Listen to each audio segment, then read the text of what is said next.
केंद्र सरकारचा अर्थसंकल्प जाहीर झाले। केंद्रीय अर्थसंकल्पाबाबत हिंगोली जिल्ह्यातील शेतकऱ्यांच्या संमिश्र प्रतिक्रिया आहेत। शेतकऱ्यांना बळकटी देणाऱ्या तरतुदी नसल्याची टीका शेतकऱ्यांनी केली आहे। बजेट जाहीर झाल्यानंतर शेतकरी समाधानी आहेत का याबाबत शेतकऱ्यांशी संवाद साधलाय आमचे हिंगोलीचे प्रतिनिधी गजानन वाणी यांनी।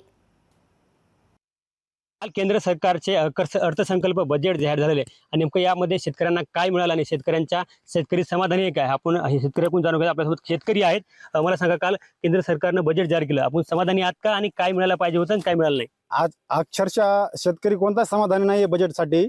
कारण ज्या बजेटमध्ये सर्व शेतकऱ्यांची एक आशा होती की आपलं एक कर्जमाफी इथं केल्या जाईल, आपलं शेतीच्या मालाविषयी काही भावाचं बोलल्या जाईल, काही तरतूद केल्या जाईल, ही कोणतीच गोष्ट अर्थ बजेटमध्ये कालच्या केलेली नाही। पुन्हा शेतीला मालाला भाव द्या पाहिजे। कापसाला आता कापूस इंता 3 क्विंटल कापूस झाला नाही शेतकऱ्याला, 2 थैल्याला, तर शेतकऱ्याने काय करायला पाहिजे? आत्महत्या करायला पाहिजे का काय करायला पाहिजे?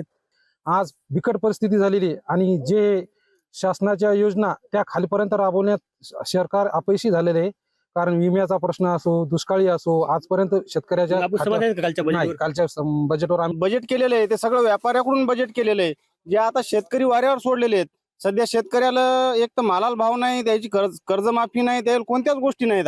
ह्या नेमकं कालच्या संकल्पनातून आम्हाला वाटलं होतं काहीतरी शेतकऱ्याच्या विषयावर बोलतील, पण काल शासन काहीही शेतकऱ्याच्या विषयावर बोललेलं नाही। आणि आम्ही काही याच्यात म्हणजे असे हे नाही समाधान बघितलं असं की सर्व शेतकरी हिंगोली जिल्ह्यात कालच्या बजेटवर शेतकरी समाधान असल्याच्या ठिकाणी समोर येत आहे। कॅमेरामन राजेश सोबत गजानन वाणी, लोकशाही मराठी, हिंगोली।